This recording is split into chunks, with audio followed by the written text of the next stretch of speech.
어떤 대화를 서로 원하시나요? 제가 세 가지 드릴게요. 우리 딸이 있거든요. 딸이 이제 10대서 애를 키워요. 딸은, 손녀는 그러니까 초등학교 지금 2학년, 1학년짜리. 손자는 돌쟁이에요. 오늘 잠을 한숨도 못 잤을 때 깨끗거리고 잠을 못 자는 거예요. 그래서 걔네들 생각이 오늘 많이 다르고 엄마들 보니까 어떤 얘기를 들을까 싶은데 조금 생각이 왔어요. 교육에 관한 얘기를 같이 해요. 책에 관한 얘기를 같이 해요. 문화에 관한 얘기를 같이 하려는데 어떤 게 더 의미 있어요? 도서관이라고 해서 책 얘기를 해볼까? 문화 얘기를 해볼까? 아니면 자녀들 교육 얘기를 해볼까? 그러는데 어떤 얘기가 더 좋을까요? 교육에 관심이다. 교육 손 들어보시죠. 교육. 총에 하나. 그 다음에 책. 책은 큰 관심이 없구나. 문화. 지금 대개 그 자녀들이 몇 살 정도 될까요? 중학교?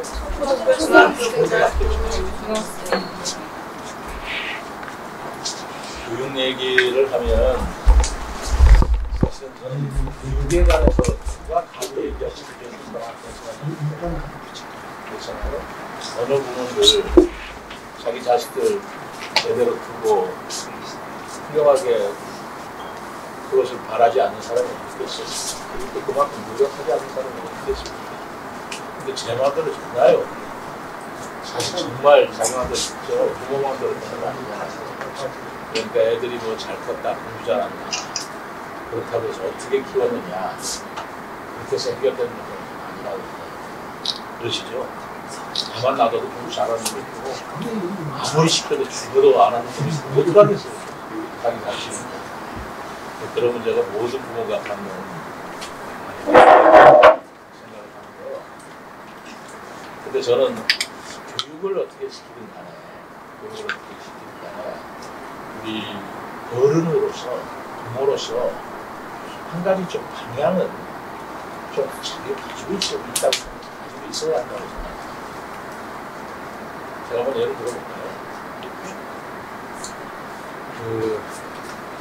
저는 요즘에 헷갈려 죽겠어요. 교육을 애들 자녀 교육을 시키는 데 있어서 어떤 부분이 헷갈리냐면 도대체 아이를 옛날에 어른들이 따끔하게 해초리를 쳐서 엄격하게 키워야 얘가 반듯하게 그리고 예의 바르게 흘리지. 이게 옳은 방향이지. 아니면 그냥 자유롭게 하는 대로 놔주고 가능한 한 애 하는 뜻 받아주고 그렇게 해서 자유분방하게 키우는 것이 정말 우리가 올바르게 키우는 것이 저 솔직히 헷갈립니다. 여러분 어떠세요? 어떻게 생각하세요? 잘 섞어야죠. 둘 다 섞어야 되는데. 네, 잘 섞어야 되는데 이제. 근데 그게요. 그게 굉장히 어려워요. 왜냐하면 그 역사에 우리나라 역사에 기인하는 바가 있다고 생각합니다. 우리나라 역사가 참 대단한 역사였습니다.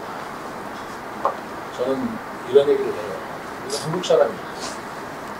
한국 사람이라면 한국말을 잘해야 돼요. 그리고 한국말을 잘하는 사람이 칭찬을 받고 의대를 받아야 돼요. 근데 우리가 한국말을 잘해가지고 칭찬받고 성공하고 흥분했던 시절이 거의 없었어요. 조선시대 때는 한문을 잘해야 돼요. 우리말이 아니에요. 한문이라는 것은 중국어를 걔네들 문자 표기를 하는 거예요. 전혀 우리하고 달라요. 말은 한국말로 하면서 편지는 영어로 쓰는 거하고 똑같아요. 그렇지 않습니까?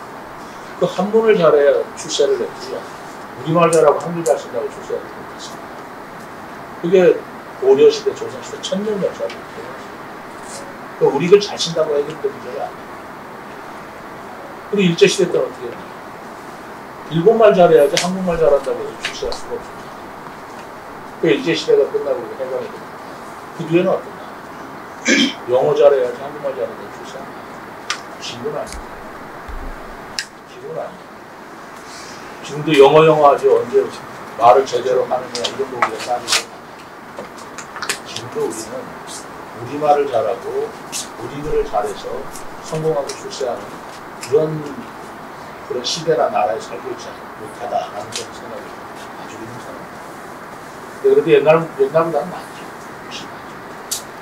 그리고 두 번째로 조선시대 때 우리 그 유교적 그 바탕에서 아이들 키우는 방법이 달랐어요. 조선시대 때는 어떻게 됐어요? 성방울이 많죠.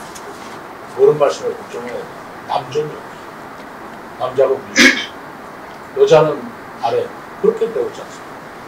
그렇지 않아요. 그 조선시대 때 그렇게 유교적 교육 방식이 조선시대 끝났다고 완전히 끝난 거 아니다. 우리 해방 후까지도 그 연결돼서 딸 나면 서로 저기 혼나고 아들 나면 좋아. 그래왔지 않습니까? 일제시대 때는 어떻게 됐습니까? 유교적 방식이 아니고 군국주의 방식으로 교육을 시켰습니다. 비합 주고 선배가 최고고 계급사회 그런 교육을 받고 그게 올바르다고 생각합니다. 그게 우리가 쭉 교육받아온 그런 하나의 줄기인데 해방 후에는 미군정으로 확 바뀌면서 서구식으로 좀 다 바뀌었습니다.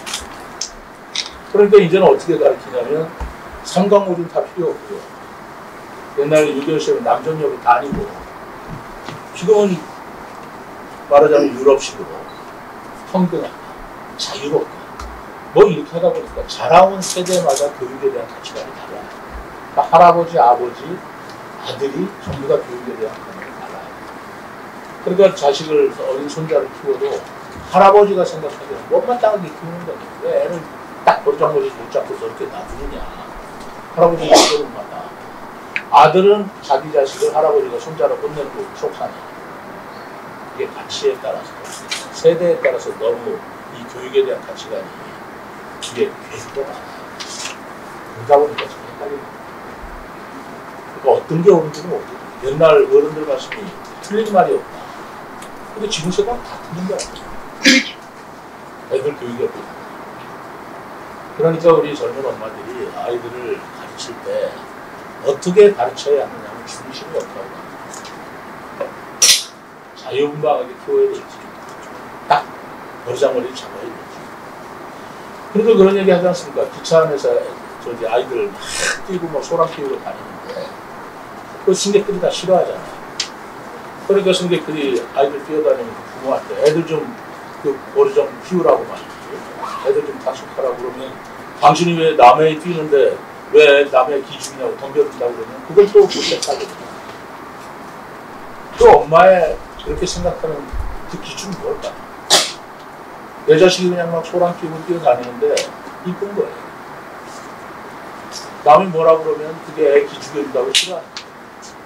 근데 또 남의 자식 그렇게 하고 다니면 그것도 받아주지 못해. 왜 애를 저렇게 딱 잡지 못할까? 이렇게 생각하죠. 모순 속에 사는 거예요. 그래서 이 부분을 좀 정리를 해야 된다라고 저는 생각하는데 어떻게 생각하세요? 그럴 것 같지 않습니까? 영국에 가면, 그래서 제가 정확한 예를 들어보면 영국에 가면 유명한 학교가 있어요. 썸머힐이라고 하는 학교가 있어요. 썸머힐이라고 해서 나중에 인터넷에 다 찾아보세요. 썸머 여름할 때 썸머힐 힐이라는 건 건너갈 때. 그 썸머힐이라는 학교는 1900년대에 생겼는데 알렉산더 빌이라고 하는 사람이 교육학자입니다. 그리고 심리학. 그러니까 프로이드의 심리학에 입각해서 프로이드 심리학자였어요. 프로이드의 심리학에 입각해서 인간의 본성에 따라서 아이들을 이렇게 가르쳐야 된다라고 자기가 가르치고 책을 쓰고 이론을 만든 교수예요. 그 사람은 어떻게 생각하냐면 어린아이들은 완전한 자유입니다. 완전한 말하자면 인격적으로 대우를 해줘야 합니다. 어린아이를 어른이 구성해서는 안 됩니다. 어린아이를 생각을 지배해서는 안 됩니다. 어린아이는 어린아이 자체로서 자유로워야 됩니다. 이런 생각을 합니다. 물론 굉장히 멋있죠. 이게 멋있잖아요. 근데 그렇게 이론으로만 썼지만 그걸 이론으로 쓴 게 아니라 자기가 실천하기 위해서 학교를 만들었습니다. 이게 학교 썸머스입니다. 유명한 학교. 굉장히 비싼 사립학교. 그래서 거기는 그 알렉산더 닐이라고 하는 사람이 진짜로 자기의 교육 이론 그대로 학교에 적용했어요. 애들을 구속해서는 안 돼. 애들의 생각을 지배해서는 안 돼. 아이 자체로 자유가 있다. 뭐 이런 생각입니다. 그래서 어떻게 했을까? 시험이 없어요. 공부를 하시고. 좀 발이 되는 걸까요? 그럼 수업은 없냐? 있어요. 선생님이 가르치고. 교실에서 가르치는데 아이들이 강제적으로 교실에 들어와를 하지 않아요. 네가 들어와서 들으려면 듣고 안 해도 좋고 선생님을 가르치고 아이들은 자유롭게 학교에서 뛰어놀아요. 그럼 어떤 현상이 벌어지냐면 애들이 공부는 하기 싫어. 교실에 들어가기 싫어요. 공부는 해. 선생님이 뭘 열심히 가르치는데 꼭 교실 안에 한두 놈은 또 들어가 있어요. 그렇지 않겠어요? 그 선생님이 많이 쳐다보면서 가르쳐 주는 거예요. 절대로 거기서 강하고 나거나 흔들지 않아요. 시험이 없습니다. 그럼 애들이 교실에는 들어가기 싫고 뭔가 궁금은 하고 그렇고 전부 다 창문에 매달려서 써버리고 창문 밖에서 여차하고 도망가겠다 이거. 그러다가 창문에서 듣는 게 불편하니까 들어와서 하나하나 수업을 듣기 시작하다가 또 싫으면 나가요. 시험을 안 보니까 평가가 없어요. 천국이 그렇죠. 학교의 규율을 만드는 거예요. 거기는 규칙이라는 게 있을 거야. 규칙이 있을 텐데 그 규칙은 선생님이 만드는 게 아니에요. 선생님하고 학생들 전교생이 모여가지고 합의하에 아이들의 충분히 구속을 시키지 않아요. 교복은 구속시키는 거죠. 교복이 없습니다. 그럼 사복 입고 다니겠죠? 그렇죠. 근데 사복 입는 걸로도 제한이 없어요. 나체로 다니죠. 오케이, 받아줘. 얼마나 자유롭습니까? 그래서 썸머일에서는 여름에 나체로 수영을 합니다. 아이들. 하나도 제한하지 않아요. 굉장히 유명해요. 그렇습니다. 창문을 깼다. 창문을 깼으면 벌금을 내는 게 아니에요. 가서 위로를 해주고 창문을 깼다. 왜? 네가 창문을 깼을 때까지는 얼마나 뭐가 고통스러워서 그랬겠니? 내가 잘못했다. 내가 너를 불편하게 했기 때문에 네가 이렇게 창문을 깬다 아니냐 이런 식의 교육 상상이 가는 겁니다. 그런 게 상상이 가세요. 그래서 그런 학교가 지금도 아주 유명한 명문 사학으로 남아 있습니다. 썸머리 명문 학교예요. 거기는 대학이 없고 중고등학교까지만 있습니다. 그런 학교가 있습니다. 그 학교가 바로 여러 대안학교의 모델입니다. 전교조 학 선생님들의 모델이 그것일 수도 있습니다. 그게 썸머리입니다. 근데 똑같은 학교인데 그 썸머리를 나오는 그런 학생들은 어떻게 될까? 사회에 나오면 어떤 인간으로 될까? 궁금하죠? 첫째, 전혀 자유를 구속받지 않고 남에게 지배를 받지 않기 때문에 자유를 받는 대신 책임감입니다. 자기가 하고자 하는 일은 하는 것에 자기 책임으로 모든 일을 해왔기 때문에 누가 시켜서 한 게 아니잖아요. 그래서 책임감이 굉장히 강하고 자기가 하고 싶은 일에 대해서는 돈을 준다, 무슨 제재 전혀 관계없이 자기가 좋아서 하는 일을 합니다. 자율적이고 책임감이 강하고 거짓말을 합니다. 그런 사회인으로 크다. 굉장히 훌륭한 사회인으로 크기도 해요. 반면에 공부를 합니다.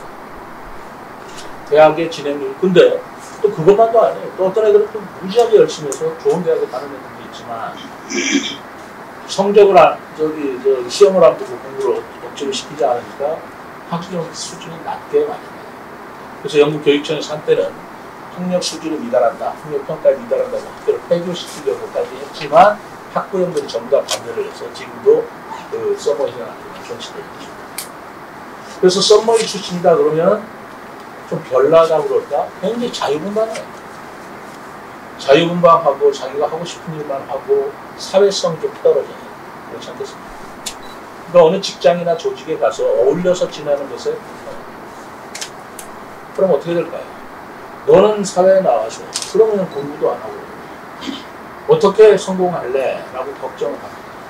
그럼 걔네들 누굽니까? 성공이 뭔가? 성공이 없다. 답이 달라. 우리가 얘기하는 성공은 돈 많이 버는 직장, 인류 대학, 좋은 배우자, 행복한 삶, 그거를 성공이라고 그렇게 얘기합니다. 그 사람들 전혀 그렇게 행복이라고 생각합니다. 성공이라는 단어, 행복이라는 단어가 썸머일 학생들의 머릿속에 전혀 달라요. 그것은 그 사람들 뭐라고 생각하냐면 뭐 식사를 고급 식당에서 레스토랑에서 그게 무슨 행복하냐는 거야. 내가 먹고 싶은 거 먹으면 되는 거지. 내가 하고 싶으면 하는 거 하면 되는 거지. 내가 즐거운 거 살면서 하면 되는 거지. 무슨 돈이 많이 벌어야 행복하냐. 좋은 집에서 사는 게 행복하냐. 그런 건 행복이 아니다. 자기 나름대로 행복을 정의해. 그럼 자기 나름대로 행복하게 살아. 마음 편하게 사는 거야. 돈을 왜 벌어야 돼? 돈 벌어서 좋을 것 같으면 벌고. 돈 벌기 위해서 나를 구속시키고 싶고 불행하고 싶지 않다. 이런 사고방식으로 썸머이의 학생. 어때요? 나름대로 장점이 있죠. 나름대로 장점이 있죠. 그런데 그와 정반대의 학교가 영국에 또 있습니다. 이튼 스쿨. 이튼 스쿨이라는 말 들어봤나요? 이튼 스쿨, 이튼 칼리지라고 하고 이튼 스쿨이라고 하는데 거기는 그 유명한 웰링턴 장군이라고 있습니다. 나폴레옹을 이겼던 워털루 전투에서 나폴레옹을 이제 세인트 헬레나 섬으로 보낸 웰링턴 장군이 있어요. 그 웰링턴 장군이 나온 학교예요. 근데 그 사람만 나온 게 아니에요. 웰링턴 장군이 워털루 전투에서 나폴레옹을 갖고 그리고 나서 첫 연설이 워털루 전투의 승리는 이튼 스쿨에서 이루어진다. 너무나 유명한 얘기이기 때문에 인터넷 다 찾아봅니다. 그 말씀 뭐냐면 자기 이튼 스쿨을 나와서 거기서 나온 교육으로 워털루 전투를 이겼다. 이렇게 자랑스럽게 얘기합니다. 이튼 스쿨은 어떤 스쿨이냐면 1800년대에 생겼습니다. 거기는 남자만 들어가. 여자는 허용이 안 돼. 왕리만. 100% 기숙사생활. 엄격한 기율이 있습니다. 기숙사 사감이 모든 권한을 다 가지고 있어요. 선배가 후배를, 그러니까 후배한테 선배 하늘이. 선배가 얘기하면 100%. 그리고 사감 선생님 명령에 100%. 그리고 옷은 정복, 보고. 그것도 그 옛날 뭡니까 14세기에 그 영미복. 영미복 아세요? 영미복 아시죠? 이렇게 우리나라에 없지만 있어요. 뒤에 제비 꼬리같이 뒤에 이렇게 갈라져요. 그게 교복이에요. 그리고 교실에서 축사를 하거나 미찰할 때는 라틴어가 무슨 말이죠? 고대 로마. 엄격한 시험과 엄격한 교육을 엄격하게 시키면서 엄청나게 홍보해줍니다. 그 대신 그 이튼 스쿨을 받는 학생들도 굉장히 치열한 경쟁입니다. 거기서 가르치는 덕목은 아까 서머힐에서는 자유, 행복, 너희들 마음대로 자유롭게 살아라 라고 하는 건데 이튼 스쿨에서 사는 것이 너희들은 너희들을 자신을 위해서 살아서 안 된다. 너희들은 국가를 위해서 살아야 한다. 너희들은 국가의 지도자가 될 수 있다. 그래서 엄격한 노블리스 오블리저를 가르치고 엄격한 자기 비유를 가르치고 국가의 봉사, 헌신하는 것이 얼마나 가치 있는가 그런 걸 가르치고 그래서 이튼 스쿨에는 그 1차, 2차 대전 그 세계대전 때 이튼 스쿨의 한 학급 전체가 전사하게 돼 있어요. 나라가 어려울 때는 가장 먼저 솔선해서 희생해야 된다는 액침을 해요.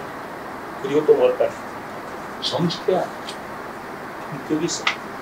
정말 귀족을 만든다. 그리고 그들한테 머릿속에는 항상 너는 국가의 지도자가 되시다. 그러니 너는 항상 자기 비유를 하고 또 자기를 자제를 하고 네 멋대로 살아서 반듯한 살아난다. 그래서 이튼 스쿨을 나오면 거의 캠브리지, 옥스퍼드 다 들어갑니다. 지금 영국의 정치, 경제, 사회, 문화의 모든 지배 지도층은 이튼 스쿨이 굉장히 많아요. 우리나라 서울대학교 정도의 유도 아니에요. 수상. 영국 수상 중에 제가 뭐 기억하기로는 뭐 18명 전부 다 이튼 출신, 이튼 출신, 웰링턴장 이튼 출신. 사회적으로 정말 존경을 받습니다. 신뢰가 있습니다. 영향력이 있습니다. 지배력이 있습니다. 그럼에도 불구하고 그들은 절제를 통해서 나라를 위해서, 국가를 위해서, 사회를 위해서, 남을 위해서 봉사하는 사람, 철저하게 있습니다. 너무나 반대죠. 여러분들은 자녀를 썸머 힐에 보내겠습니까? 이튼 스쿨에 보내겠습니까? 라고 내가 물어보면 여러분 헷갈립니다. 제가 한번 조사해볼까요? 나는 썸머 힐에 보내고 싶다 한번 해보겠습니다. 썸머 힐. 지금 하나, 둘, 셋. 난 이튼 스쿨에 보내고 싶다. 하나, 둘, 셋. 비슷하네. 이건 또 얘기가 달라. 그건 애들 얘기. 나는 썸머힐에 가고 싶다. 나는 이튼 스쿨에 본인의 얘기를 한번 물어보면 어떨까? 나는 썸머힐에 가고 싶다. 손 들어보세요. 이게 바로 모습이라는 거야. 자식은 이튼 스쿨에 보내고 싶으면 나는 썸머힐에 가고 싶다. 맞지 않습니까? 본인이 어디 가고 싶냐 그러면 썸머힐에 압도적으로 많아요. 누구한테. 얼마나 재밌어. 출세가 뭐고 성공은 뭐야. 근데 자식은 그건 아니지. 내가 숲속에 자연인 같은 애를 키워놓는다. 그건 아니지. 왜 땅덩거리고 살게 하고 싶지? 라는 생각이 들게 많아요. 여기에 우리 생각이 모습니다. 그것이 지금 우리가 웃고 넘어가는 얘기는 자녀 교육에 아이들한테 보죠. 엄청난 모습을 느껴요. 자기는 자유롭게 살면서 나는 그러지 말라고 해요. 애들은 모르니까. 그러니까 뭔가 자기 생각과 이게 일치가 돼야 돼요. 그러지를 못하는 데서 헷갈리죠. 난 그게 되게 중요하다고 생각합니다. 근데 그럼 어떻게 해오느냐? 썸머힐이냐 이트스가 너무 극단적이야. 또 다른 예를 들어볼게요.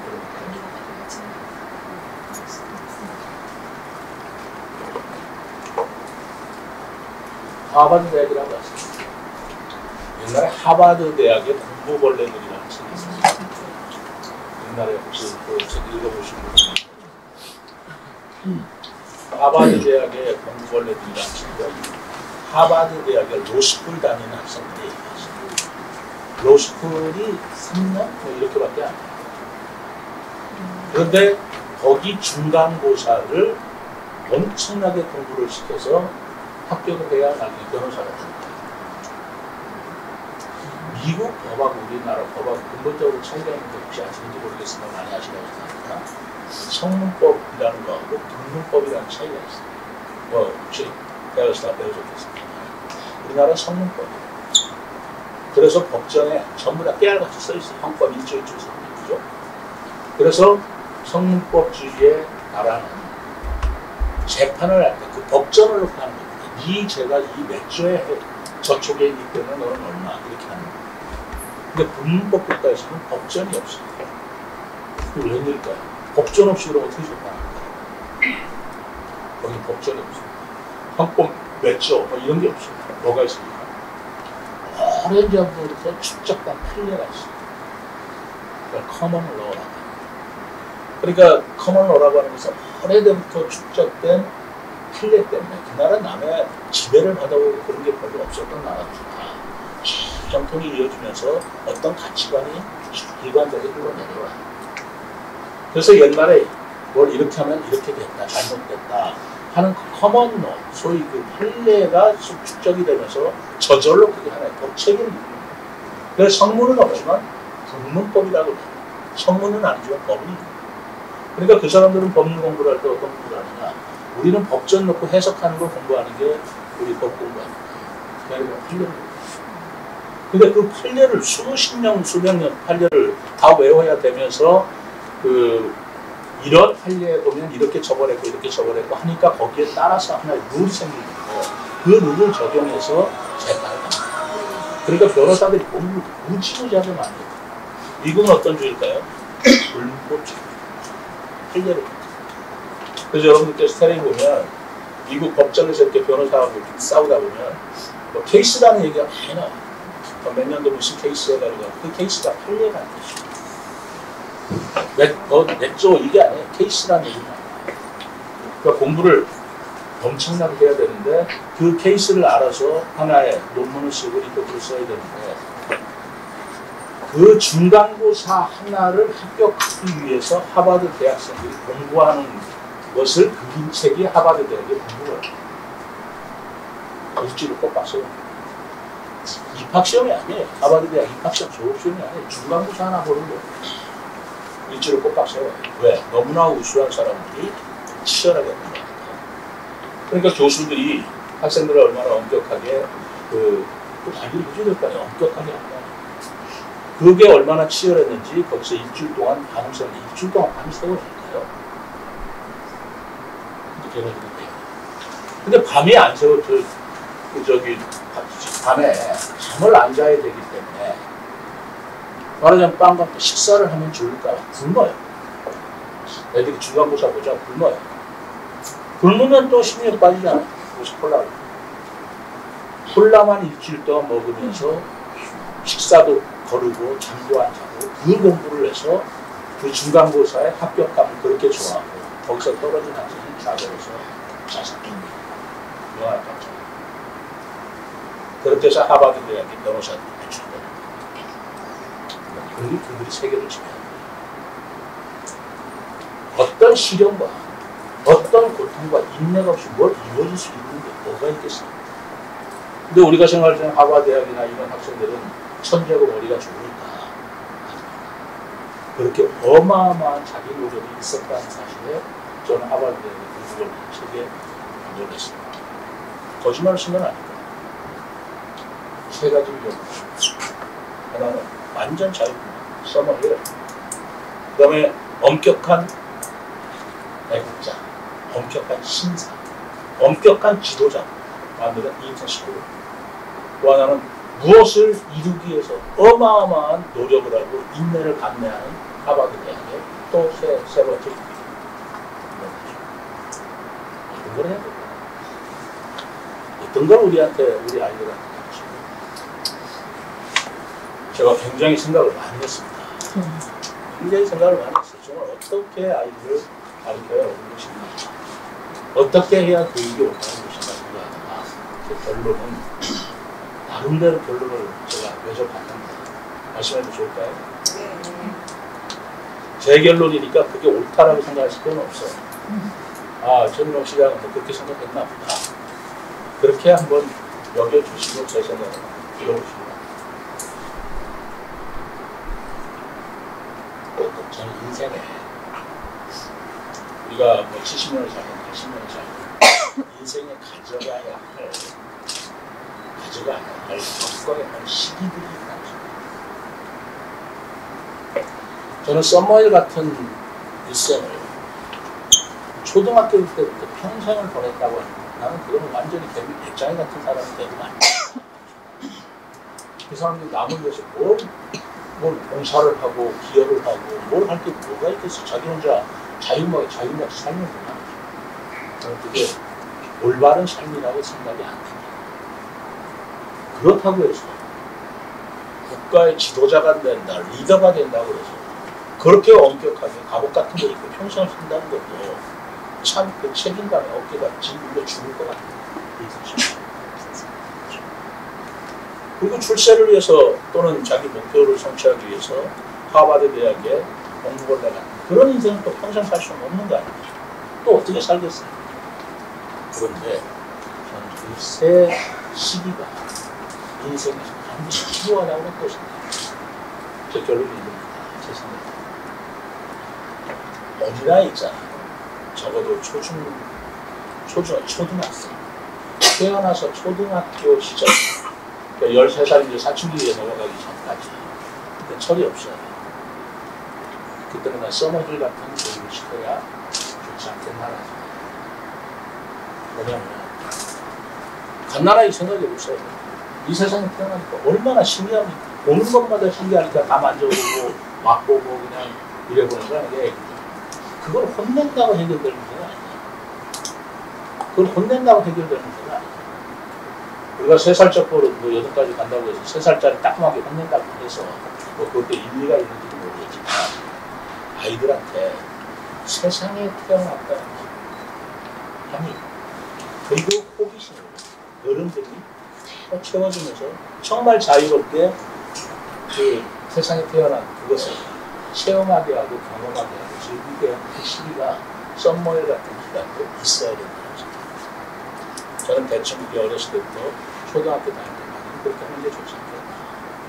그 아이들한테 너 지금 네가 10살이 되는데 너 어느 대학 가려고 이렇게 놀고 있냐.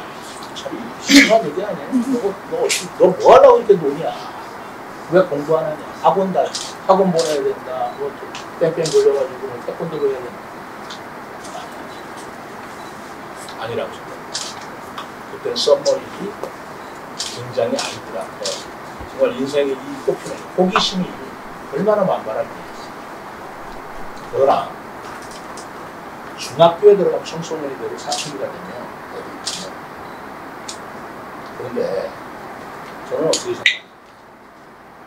우리 어머님도 그렇잖아요. 내가 하고 싶은 대로 다 하고 살 수 있습니다. 또 내가 하고 싶다고 하고 싶지 않다고 해서 안 할 수 있는 세상입니다. 인생이 고해라고 그러는데 왜 고해겠어요? 인생이 고해인 것은 별거 아니에요. 내가 하고 싶은데 못하고 하고 싶지 않은데 해야 이게 인생의 고해지. 자기가 하고 싶지 않은 거 안 하고 하고 싶은 것만 하면 그게 낙원이지 무슨 소리겠어요. 우리 중에 그렇게 자유로운 사람 누가 있냐? 그렇지 않습니까? 하고 싶지 않은 걸 하고 또는 해야 될 걸 하고 해서는 안 되네. 꼭 하고 싶은데 해서는 안 돼. 이 어떤 인내의 힘, 절제의 힘, 자기 뭐라고 할까? 극복의 힘. 그것이 없는 사람 나중에 굉장히 불행해져. 사회 적응. 해야 하고 하지 말라는데 하고 싶고 그거 근데 사회상 하지 말라고 그러는데 그걸 했다가 잘못하면 감옥 가요. 또 해야 하는데 하지 말라는데 하고 싶은 걸 감옥 가는 거예요. 그리고 하고 싶지 않은데 해야 하는 거예요. 뭐 어떻게 헷갈리지? 조직이나 사회생활 들어가 지가 하고 싶지 않아도 해야 돼요. 출근하고 싶지 않아도 아침에 일어나야 돼요. 저녁까지 자기가 업무가 된 책임을 다 해야 돼요. 그것이 스트레스도 그것이 못 견디겠다. 그럼 그 사람 매일매일이 지옥이고 매일매일 자살하게 됩니다. 그런 아이들이 있어서 그거 뭘까요? 인내심, 절제심이요. 근데 그 인내심과 절제심이 이거죠. 부모의 것입니다. 그래서 저는 중고등학교 다니는 청소년기는 아이들한테 엄격하게 가르쳐줘야 돼. 이거는 해야 되는 것이야. 이건 해서는 안 돼. 그거를 어기면 안 된다는 것을 철저하게 가르쳐서 자기 인내와 절제심을 그 시기 유년 동안 가르치지 않으면 나중에 어른이 돼서 인내심이 없고 절제심이 없어서 사회적으로 적응도 못하고 잘못된 본인이 그러는 것입니다. 인생을 사는데 어떻게 하고 싶은 대로 다 하고 살 수가 있습니다. 근데 하고 싶지 않아도 해야 되는 그 인내심, 절제심 굉장히 중요해요. 저는 그래서 군대가 굉장히 중요한 그 교육기관이라고 생각합니다. 여기 저 자녀들 중에 군대 갔다 온 사람, 애들 군대 보내면 많죠. 군대 갔다 온 사람 됐어요. 아닌가요? 그 방만하고 게으르던 놈이 휴가처럼 저는 입을 딱 껴가지고 투승하고 자 군대에서 절제와 인내와 절도를 배우고 군대 나름대로 걔들 고통을 겪어온 거예요. 그걸 이겨낸 거예요. 근데 요즘 군대 가서 그걸 이겨내지 못하는 건 너무 많아요. 너무 자유분방해요. 이겨내지 못하는 건 누구의 부담이? 본인의 부담이에요. 얼마나 힘들어요. 군대까지 갔는데 엄마가 전화해. 걔한테 뭘 가르쳐줘?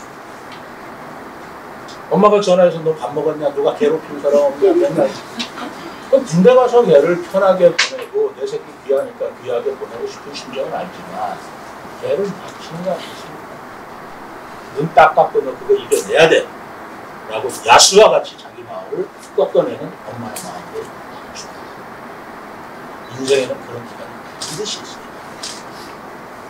저는 그런 기간이 우리가 인생 7, 80년을 살면서 적어도 4, 5년 동안 그렇게 정말 죽어라고 공부하고 자기가 그 참고 인내하는 기간이 없이 성공한 사람이 있을까라는 생각이 들어요. 성공이라는 것을 어떤 의미가 됩니까?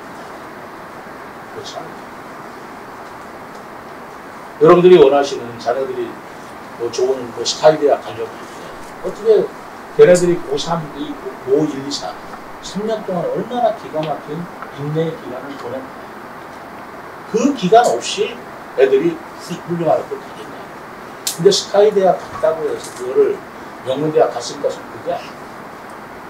저는 그 기간이 자기 단련의 기간이고 자기 절제의 기간이고 거기서 따박따박 책을 보면서 읽은 것이 나중에 자기 평생을 살고 있는 지식이 되고 지혜가 되고 학식이 된다고 생각합니다.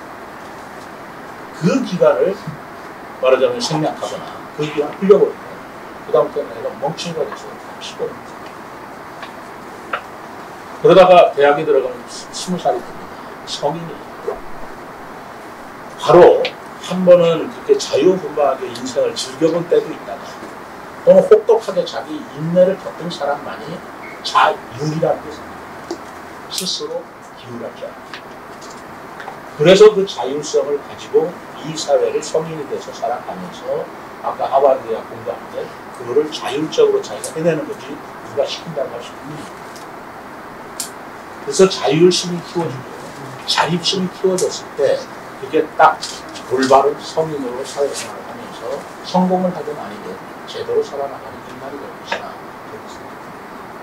그 교육이 바로 초등학교에서부터 대학교까지 그 교육기관을 우리가 잘못 놓쳐버리거나 잘못 인도하면 평생이 애들이 불행하게 되거나 평생이 고통스러워집니다. 제가 하고자 하는 얘기는 자유와 그리고 이 세상에서 살았던 자유로움은 매우 중요한 요소예요. 그러나 또 한편 절제와 인내와 자기 극복을 하는 단련의 기간도 굉장히 중요합니다. 그 두 개를 경험해야 스스로 이제는 자기를 통제할 수 있는 자율성이 생겨서 비로소 어른이 된다고 생각합니다. 어렸을 때는 썸머이, 중고등학교는 이태식, 그리고 대학은 하버드. 이런 인생의 여러 가지 굴곡이라는 게 있는 것이지 어떻게 인생을 전부 다 그렇게만 할 수 있겠어요. 근데 이런 분간이 없으면 헷갈립니다. 아이들을 그냥 자유롭게 키워야 되냐 오냐오냐 하면 키우면서 그냥 발랄하고 좋겠죠. 그것이 아이들이 모르게 바르게 길러내는 것이다. 나는 마찬가지로 해봐야 되는 거죠. 그렇다고 두드러 잡기만 해서 되는 거 아니고 그렇다고 놔주기만 해서 되는 거 아니고 이거를 적절히 좋아시키는 게 섞는 게 아니고 섞는 게 아니고 그 기간에 따라서 이게 필요한 거 아니겠는가. 저는 그때 생각을 해왔습니다. 어떻습니까? 그리고 저는 그걸 아이들한테 설명합니다.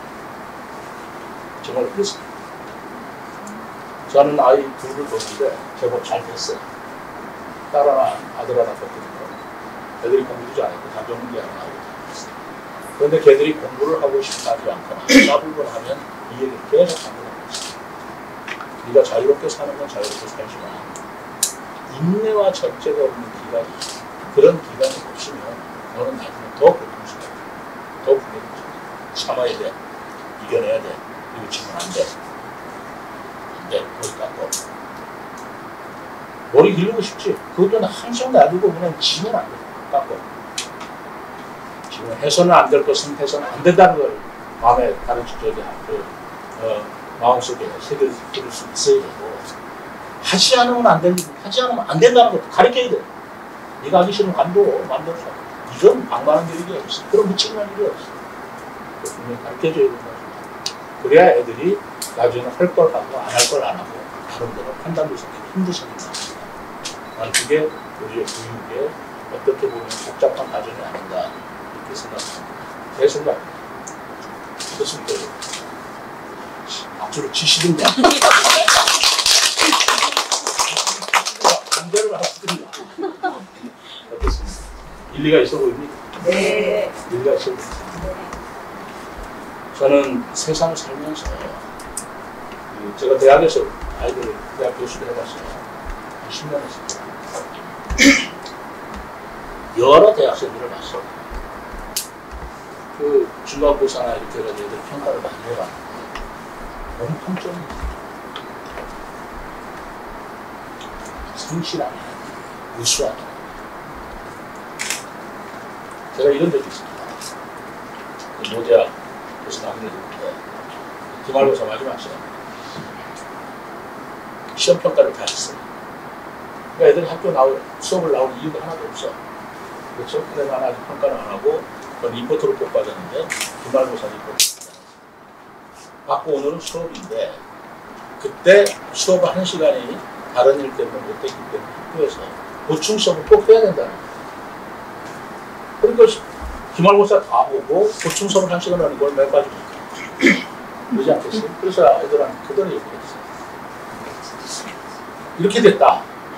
너희들한테 기말고사 다 보고 이제 기말고사 하는데 평가로 너희들은 여기 수업 들어올 이유도 없고 그렇지만 보충 수업을 학교에서 하니 내가 다음 수업, 특별한 수업을 하고 교실에서 안 하고 카페에서 안 하고 내가 커피를 사주고 그때는 정말 편안한 얘기 뭐든지 하죠. 근데 온다고 해도 안 와도 되고 와도 되는 거예요. 그래서 여러분들이 그거를 강제로 느낄까 봐 출석은 안 부르겠죠. 출석은 안 부르겠지만 와서 여러 가지 좋은 얘기를 들을 사람은 4시까지 수업 시간에 카페로 오고 안 와도 좋지만 나는 와줬으면 좋겠다. 그렇게 생각했어요. 근데 그때 그 카페 가봤어요. 이게 웬일입니까? 아무도 안 왔어. 얼마나 실망이 되는지. 이거 없어. 야, 애들이 내가 결국 이렇게 열정을 쏟고 가르쳐놨더니만 그냥 점수만 딱 끝나니까 빨리빨리 그냥 가버리고 내가 그런 선생님에 불과해. 애들한테 그렇게 내가 그 인사이트도 못 줬나? 뭐 별 생각이 다 들어. 그런데 조금 있다 보니까 한 서너 명이 이렇게 들어와요. 얼마나 반가워요. 와, 니들은 왜 왔냐? 안 와도 되는 거예요. 그죠? 30명 수업에 그때 온 사람이 4사람밖에 안 됐어요. 실제로. 나머지는 안 와서 아무도 안 왔어요. 올 이유가 하나도 없는 거예요. 그 4사람이 왔길래 이제 진짜 그때는 학교 수업이 아니라 세상 사는 얘기 이러저러 뭐 세상을 궁금한 얘기 이런 정말 아주 뭐 유익하다면 유익할까 수업 외에 그런 얘기를 하고 그 수업을 마쳤는데 나중에 기말고사 점수를 내가 물어봤어요. 왜 왔냐? 그랬더니 그래도 수업이니까 오긴 와야 되잖아. 무슨 선생님이 존경스럽고 그런 얘기 하나도 없어. 그래도 수업이니까 와야 되잖아. 근데 수업 안 와도 되는 수업이야. 그래도 와야 되잖아. 그래서 이거 정말로 제가 그때 깜짝 놀랐는데 그리고 기말고사 리포트로 점수를 냈는데 전부 다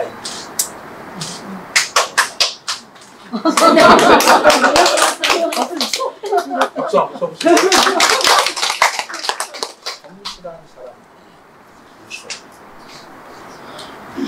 틀림없어. 괜히 머리 좋고 건넘고 다니는 친구들이 리포트도 제대로 못 수업 많이 해서 불만은 적어요. 그런데 수업 들어올 것도 없는데 수업이니까 와야 되잖아요. 범생이랑 들어온 친구들이 가장 우수한 페이퍼였어요. 제가 걔들이 와서 이뻐서 점수 준 게 아니고 걔들이 다 페이퍼였어요. 예외가 없어요. 4명이. 성실한 아이들이 우수하고 이런 애들이 성공한다라고 제가 느꼈습니다. 어떻습니까?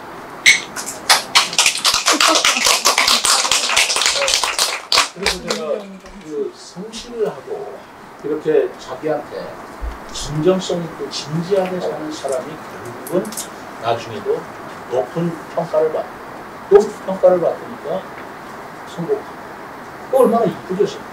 그 4명이 내가 나중에 왔는데 얼마나 반갑고 이뻤겠습니까. 근데 만약에 회사에 들어가서도 그런 상황이 됐다면 어떻게 됐습니까? 그렇지. 근데 그게 오고 싶었겠냐? 그래서 시험 다 끝나면 그것도 수업이니까 와야 되잖아. 하는데 성실성. 저는 그게 굉장히 진지한 자세고 그것을 더 가르쳐줘야 됨에도 불구하고 우리는 그런 기초적인 성실성이라든가 인내라든가 절제라는 걸 가르치지는 않고 그저 어떤 요령을 가르치고 그러지 않아.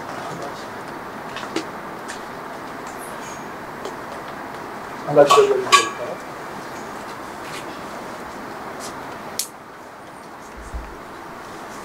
삼성그룹의 이재용 회장, 지금 우리나라 삼성은 전 세계의 삼성입니다. 근데 그 삼성의 이재용 회장 할아버지가 이병철이잖아요. 이병철이라는 이름 안 들어본 사람은 없죠. 이병철이가 처음부터 돈이 부자였는데요. 맨 처음에 그분 무엇으로 사업했는지 아세요? 쌀장사는 정주영. 쌀장사는 정주영이고요.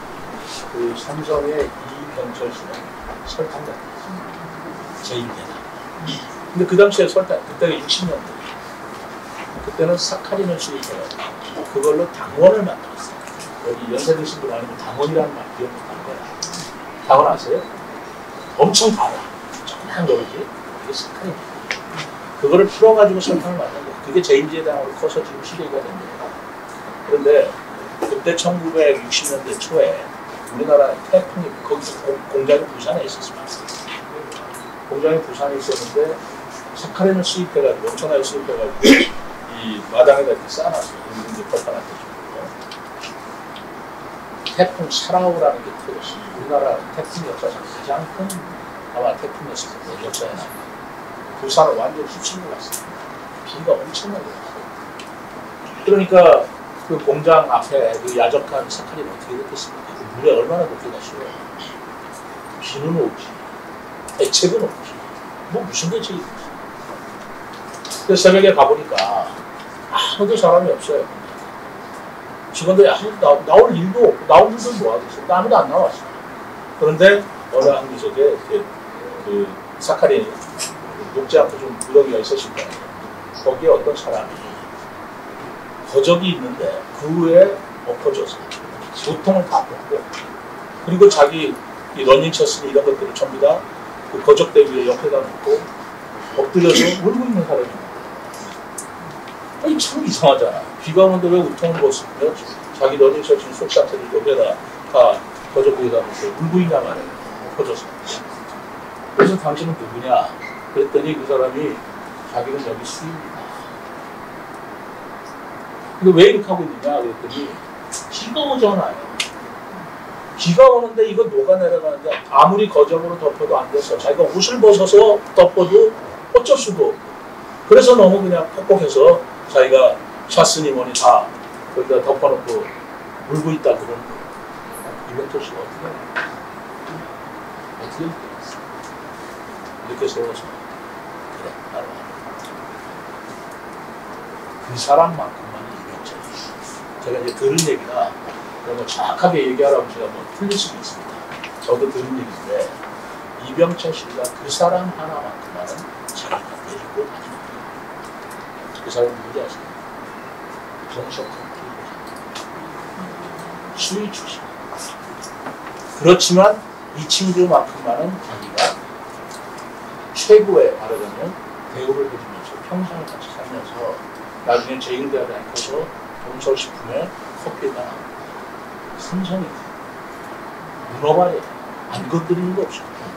커피만. 거기는 김준호 대가 있다.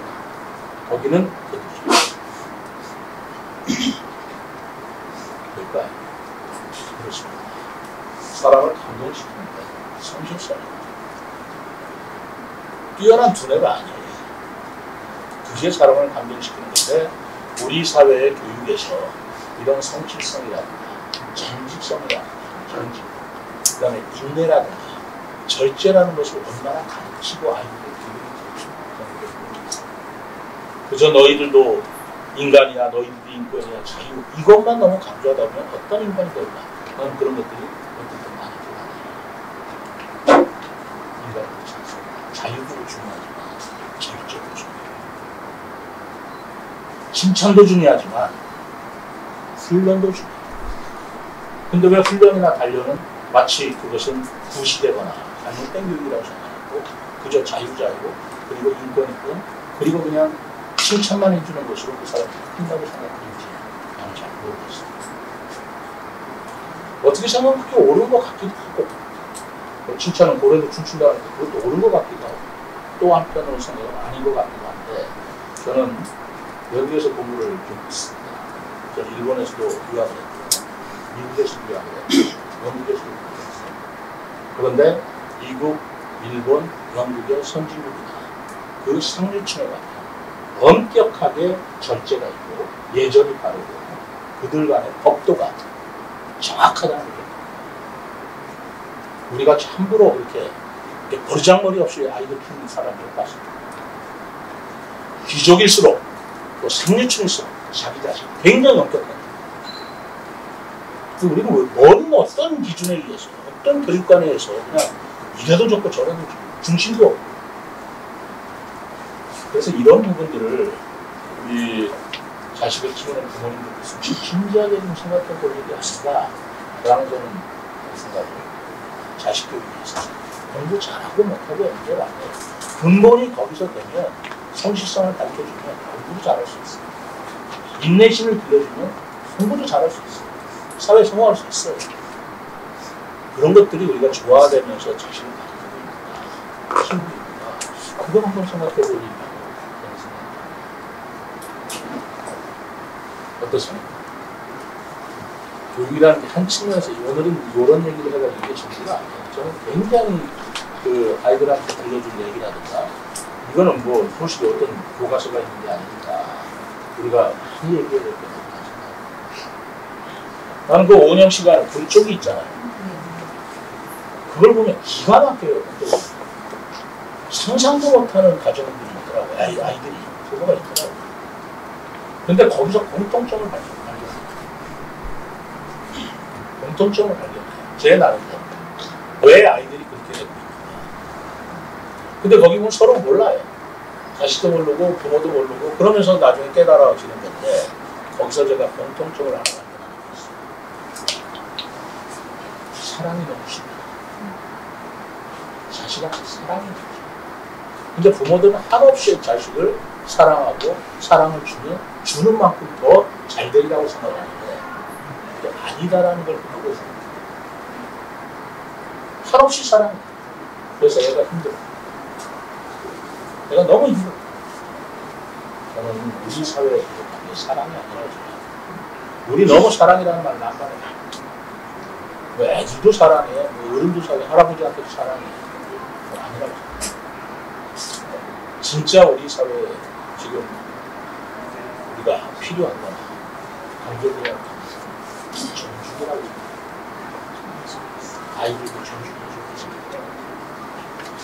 아이들이 다 삐뚤어지는 이유가 넘치는 사랑을 받고 자기가 존중해주지 않아요. 자기 의견 무시하는 거예요.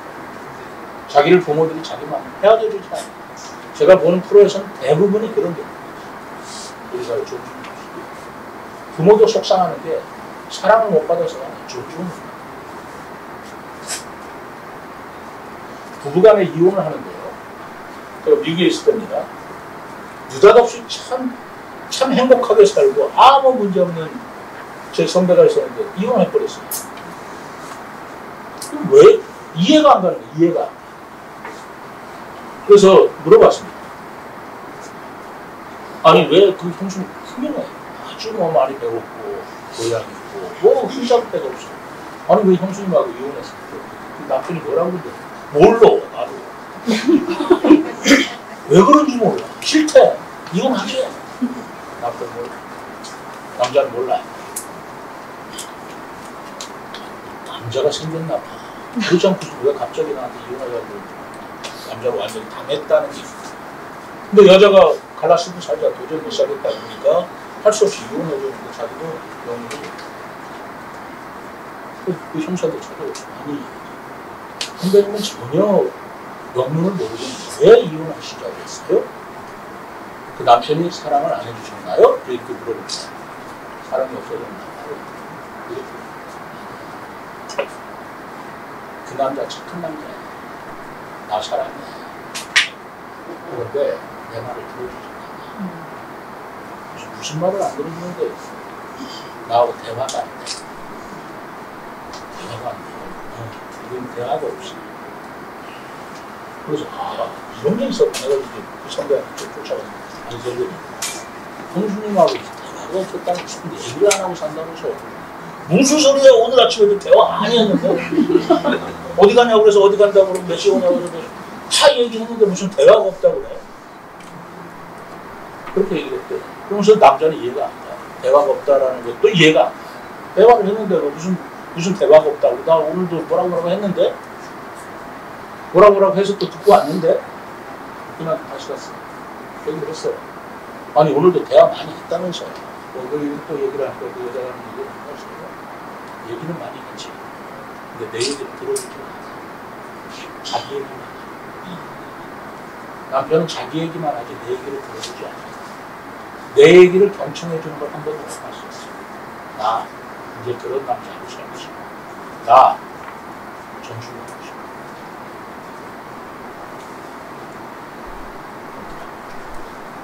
존중을 못 받기 때문에 남편한테 존중을 못 받고 사랑하는 거 알아요. 저 남편 착한 남자 알아. 나 좋아하는 것도 알아. 근데 나도 존중받고 싶어.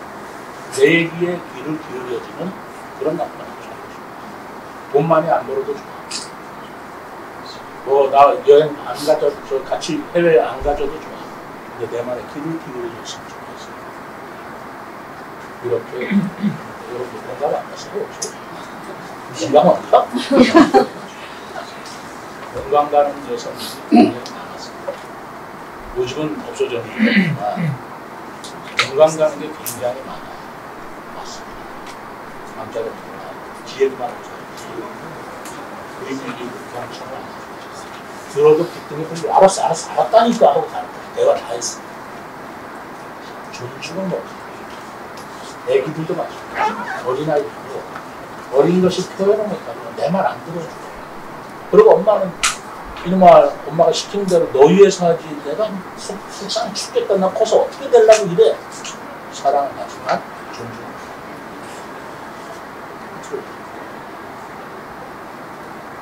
그래서 아이가 너를 상대방이 귀를 기울여주는 경청이 저는 그 존중이라고 생각합니다. 존중의 문화가 굉장히 필요한데 자녀들 가르칠 적에는 특히 이 존중의 기학이 더 중요하지 않나 공감이 가시나요? 네. 공감이 가시나요? 아무 시간이 뭐 좀 얘기 좀 하려는 시간이었다. 이제 제가 하고 싶은 얘기 다 했어요. 그리고 여러분 우리 엄마들한테 무슨 얘기를 해드리고 있잖아. 저도 여러분 얘기 듣고 싶었습니다. 어떤 분이 있다는 얘기 듣고 싶은데 시간은 없었는데 그런 생각이 없어서 제가 일반적으로 얘기 미안하게 생각했어요. 여러분들 얘기 경청하고 싶다. 그래서 그 사람들 질문을 하고 싶었습니다. 잘 질문했습니다. 질문 드려도 될까요? 예. 네. 아동 치료듯이 추진하고 계시는 앞장서고 계시는 시장님 말씀 듣게 돼서 오늘 이렇게 학부모님들의 이야기를 듣고자 이런 자리 해주신 것에 대해서 너무 감사한 말씀 드리고 싶고요. 요즘 세상에 가장 학부모님들이 생각하고 계시는 고민거리라고 한다면 저는 말씀하셨던 부모로서의 역할이 되게 중요한 문제가 되고 있는 것 같아요. 근데 그게 결국 학부모님들이 우리 세종을 믿고 세종을 안전하게 생각하면서 이 삶을 살아가는 데 있어서는 결국은 교육 잘 가르치고 배우는 것도 중요하지만 이 살고 있는 이 지역이 안전하다라고 믿고 우리 세종에서는 안전하게 우리 시장님께서 앞장서고 계시다라는 그런 믿음이 중요할 것 같아요. 근데 그런 부분들이 많은 갈등이나 분열로 나타나는 부분들이 많이 있거든요. 근데 저희도 부모가 됐지만 부모는 이렇게 가르쳐야 된다 말씀하셨던 그런 성실과 그런 자제와 이런 것들을 가르쳐야 되지만 사실은 그 가르침을 우리가 어떻게 해야 되는지 부모로서의 교육은 사실 쉽지 않았거든요. 저는 사실 잘 배우지 못했거든요. 그래서 부모라면 아이들에게 이렇게 교육하고 이런 걸 가르쳐야 된다라는 부분을 사실 이런 게 필요해라고는 하지만 사실은 시험 기간에 놀고 있는 아이를 보면 어떻게 말해줘야 될지 아주 실질적으로 우리가 필요한 그런 양육의 태도와 교육에 대한 방향성을 우리가 배울 수 있는 기회가 사실 별로 없습니다. 그래서 그런 것들이 좀 편협되게 한쪽만 치우치게 생각하기보다는 시장님께서 말씀하셨던 이트스쿨의 그런 엄격함도 배울 수 있고 또 썸머힐의 그런 자유로움도 배울 수 있도록 저희가 어떻게 가르쳐야 되는지 이런 부모교육에 대한 내용들을 좀 많이 마련해 주셨으면 하는 요청을 드리고 싶은데요. 저희 어머님들이 책 공부도 많이 하시고 책을 통해서 아이들 가르치시려고 노력하시는 분들이 정말 많으시거든요. 그런 부분들이 좀 시에서 많이 지원도 해주시고 많이 살펴봐 주셨으면 하는 좀 요청을 드리고 싶습니다. 근데 시에서 어떻게 지원을 해야 할지 모르겠는데요. 이제 학교 교육에서 그러니까 우리 교육에 반전이 있었다는 것을 굉장히 아까 말씀드렸잖아요. 조선시대 때 교육, 일제시대 때 교육, 그리고 해방 후에 서구식 교육이 어떤 그 가치관이나 교육 방식에 반전이 있었기 때문에 우리가 어떤 일관성을 하는 그 체계를 못 가진 게 좀 문제라고 생각해요. 그런데 저는 그 자체를 몰라서 더 문제예요. 이해를 못합니다. 그러니까 할아버지는 그렇게 배우고 그게 옳다고 지금도 믿고 있는 거예요. 근데 우리는 틀렸다고 생각해요. 그러니까 우리가 세대 간의 그런 차이가 있다는 것도 우리가 좀 이해를 해줘야 되고요.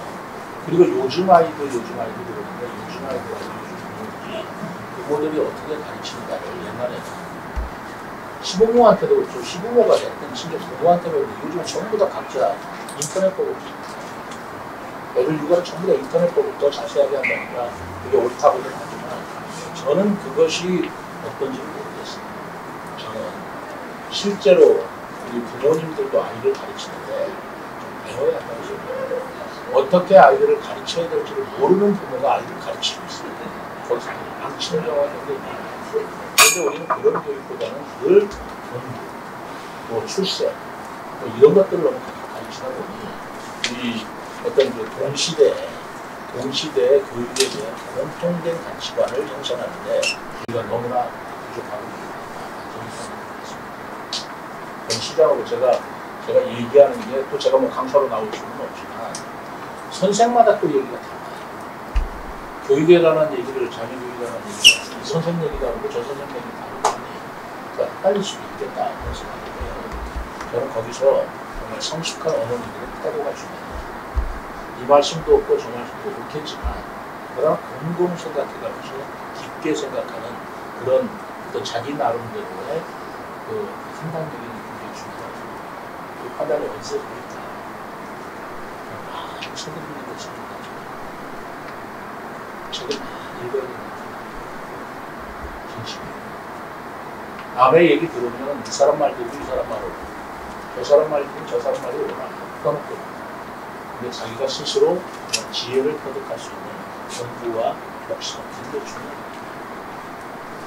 그렇게 함으로써 자기 나름대로 철학이 생길 수 있을 거예요. 우리가 똑같은 가치관, 똑같은 그 철학을 가질 필요도 없고 그럴 수는 없어요. 그러나 자기 나름대로 일관성은 가져야 됩니다. 자기 나름대로 어떤 철학은 있어야 됩니다. 이랬다 저랬다 하면서 애들 가르쳤다가 애들 뭐가 됩니까?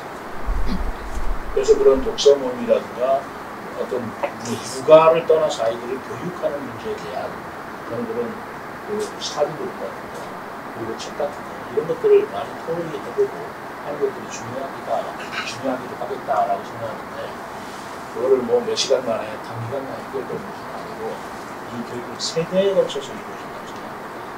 그럼에도 불구하고 오늘 우리 엄마께서 제 얘기를 듣고 뭔가 좀 생각에 단초가 생겼다면 그런 거를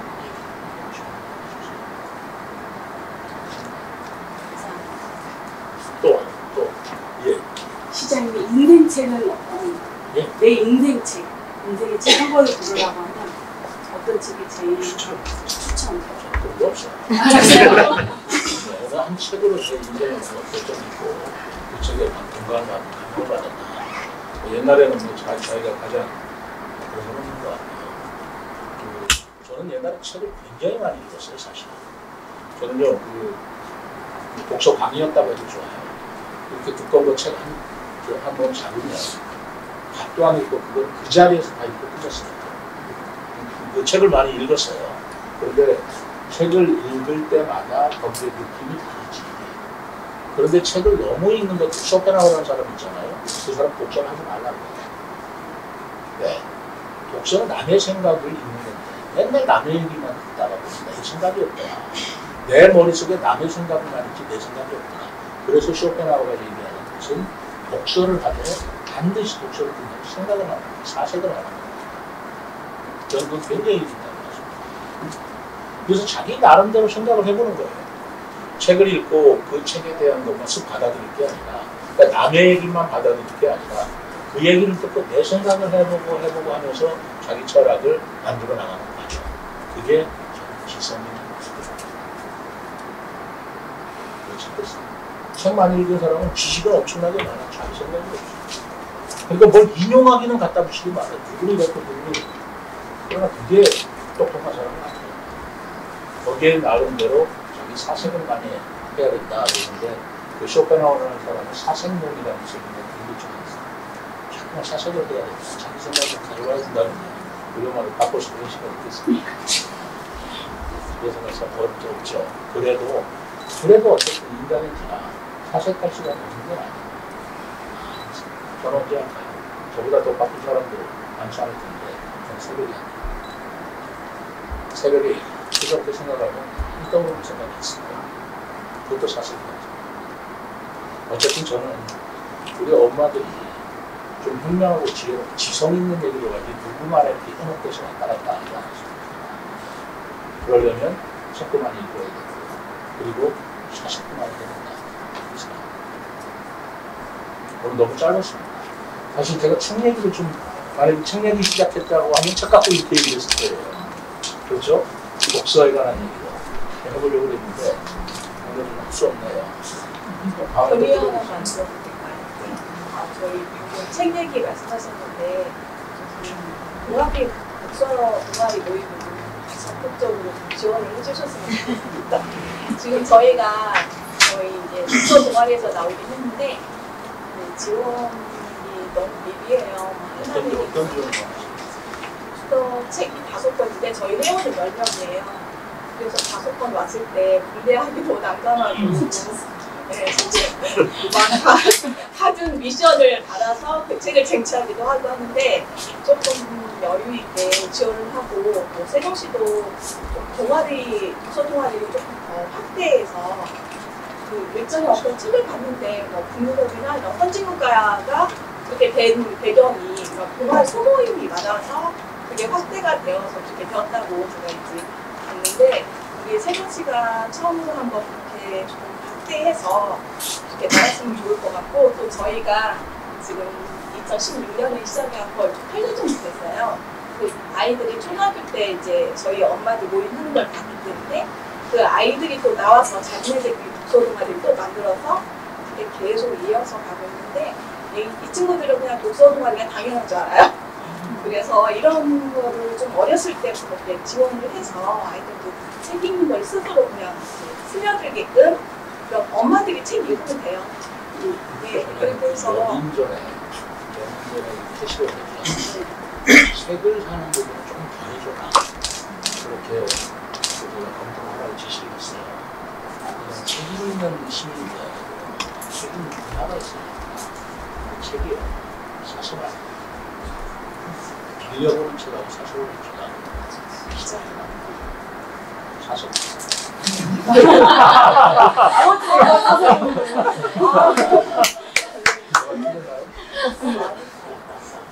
책을 써본다는 얘기는 돈이 아깝잖아.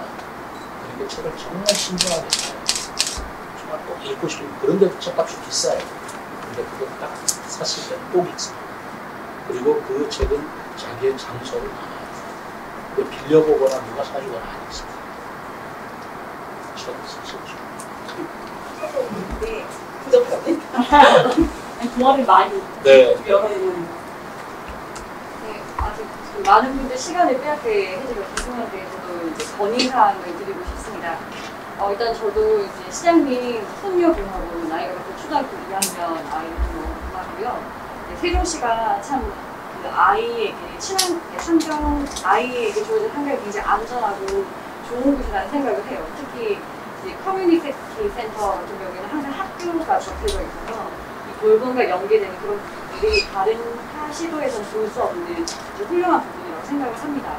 세종 시민으로서 살면서 이제 느낀 것들을 얘기를 하자면 사실 이제 여기가 책을 중심으로 지금 모임에 동아리분들이 나오신 것 같고 실제로 이제 생활하다 보면은 이 어른과 아이, 그러니까 초등학교 저학년까지 대상으로 하는 독서 활동 같은 거 프로그램이 도서관에 많이 제공이 되는 편이에요. 근데 반대로 초등학교 9학년, 중고등학생을 대상으로 하는 독서 동아리 모임이라던가 프로그램 운영은 조금 미흡한 부분이 보입니다. 그래서 책을 말씀하신 만큼 그런 부분이 좀 지원이 되었으면 좋겠고, 또 세종시와 대전에 작가님들이 많이 살고 있는 걸로 알고 있습니다. 작가님이라던가 독서 전문가들을 적극적으로 활용해서 중고등학생들한테도 이 독서를 중심으로 모임을 할 수 있고 그런 문화를 만들 수 있으면 참 좋겠다라는 생각을 해서 건의를 드리고 싶고요. 또 다른 이제 옆에 대전시 같은 경우에는 휴먼북 프로그램이라는 게 있습니다. 보통 대도시에는 휴먼북 프로그램이 있는데 세종시에는 현재 제가 없는 것으로 알고 있거든요. 휴먼북 프로그램 이용해서 시민들이 참여하고 특히 이제 중고등학생들이 진로 교육 쪽으로 좀 활용될 수 있도록 좀 생각을 해봐 주시면 좋지 않을까. 저도 되게 휴먼북이 굉장히 중요하다고 봐요. 제가 하는 게 휴먼북 들어가는 게 있어요. 그렇죠. 사람 한 번에 책이지 않겠습니까?